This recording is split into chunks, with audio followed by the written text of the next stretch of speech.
gouvernorat provincial du Nord Kivu a été le théâtre d'une cérémonie officielle des prestations du serment ce vendredi 7 février 2025.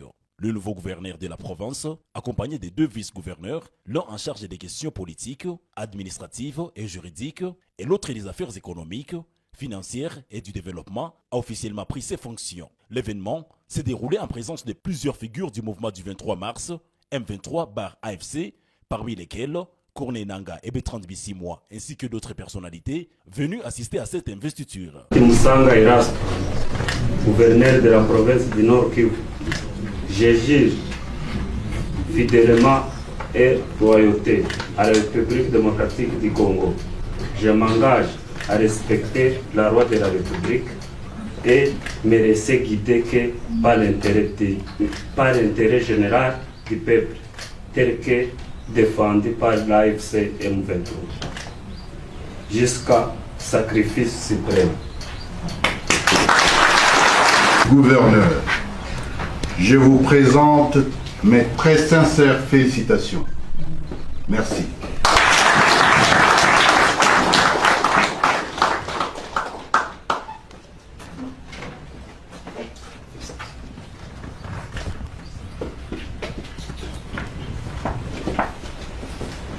Merci beaucoup. Et à présent, nous invitons le vice-gouverneur à prêter serment.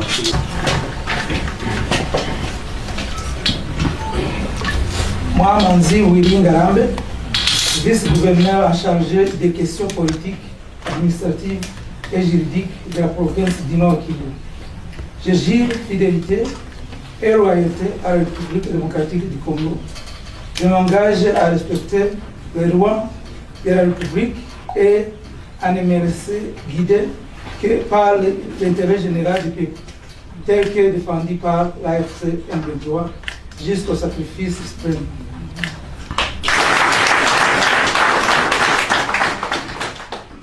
Je prends acte de votre prestation de serment en qualité de vice-gouverneur en charge des questions politiques, administratives et juridiques de la province du Nord Kivu.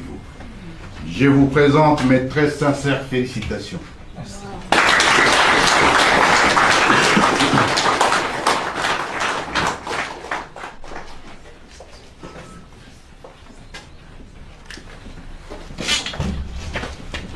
Merci.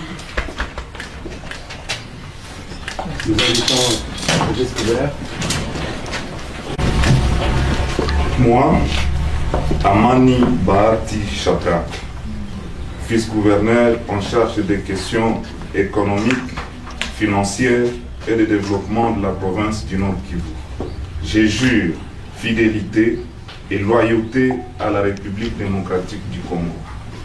Je m'engage à respecter les lois de la République et à ne me laisser guider que par l'intérêt général du peuple, tel que défendu par l'AFC M23, jusqu'au sacrifice suprême. Votre prestation de serment en qualité de vice-gouverneur en charge des questions économiques, financières et de développement de la province du Nord Kivu. Je vous présente mes très sincères félicitations.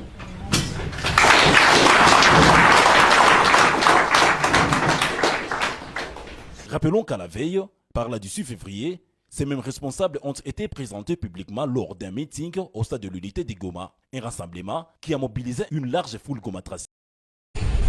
Bapesa Mando, Tshisekedi azwa armée na ye, armée ya mboka, FRDC atie bango pembeni. Azwa ba oyo babengi ba wazalendo. Asangisa ba mususu na o bazali ba AFDLR na ba force étrangère ba Burundi. Asomba mandoki ebele otokutiawa Arsenal otokutiawa eza na ebite. Apesa bango azoba militaire batondi na mboka oyo o babengaka na lopoto surmilitarisation. Bato wana nde babandaki kosala bazoboma, baza koviole, tracasserie, obakisi na kati ba service ekiliki bakangi bato ebele awa baza na ENIAP na ANR na Kinshasa na ba soupçon kaka oubien soki nini bazali kopie bazalaki koboma bato insécurité générale tokoki kokanga maboko te ndenge toye komema charge elelo nayebisi yo ke non nakutani na ndeko na nga moko azali awa agent na Nations Unies ayebisi ngai mbula mobimba esi depuis une année alali 4 jours ayoki te lisasi ebeta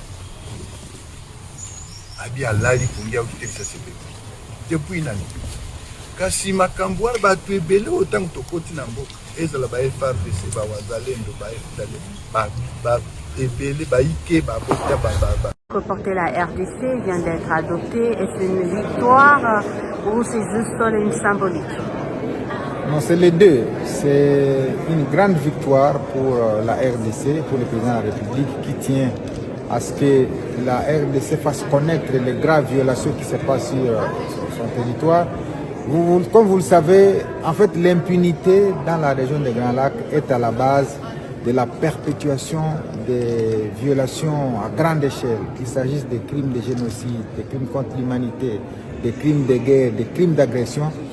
Tout simplement parce que ces crimes n'ont jamais été réprimés sévèrement. Cela fait que des gens prennent le goût d'en commettre suffisamment depuis 30 ans.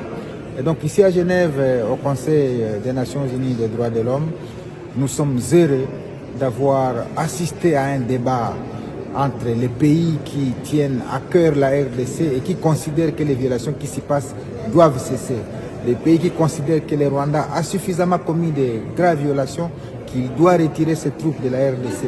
Des pays qui considèrent que le M23 ne peut rien faire s'il n'a pas le soutien du Rwanda. Et donc, nous sommes heureux que tous ces pays réunis ici à Genève, plus de 100, ont considéré que c'est le temps de déclencher deux mécanismes. Le premier mécanisme, c'est d'envoyer une mission d'établissement des faits. Ça veut dire une mission qui va documenter, qui va recueillir pour que les preuves ne se perdent pas dans les temps voisins, de manière à passer au deuxième échelon, celui de la création d'une commission d'enquête. Ce double avantage permet plus tard de se tourner vers l'Assemblée générale des Nations Unies à New York et au Conseil de sécurité et d'activer un autre mécanisme de la Cour pénale internationale pour que tous les crimes qui se commettent dans la zone de Gaza, particulièrement par le Rwanda, ne restent plus impunis et que désormais les auteurs se retrouvent entre les quatre murs pour qu'à jamais les populations de cette partie respirent la paix. C'est donc une victoire et une symbolique importante ici à Genève à laquelle nous avons assisté personnellement avec tous nos collègues réunis.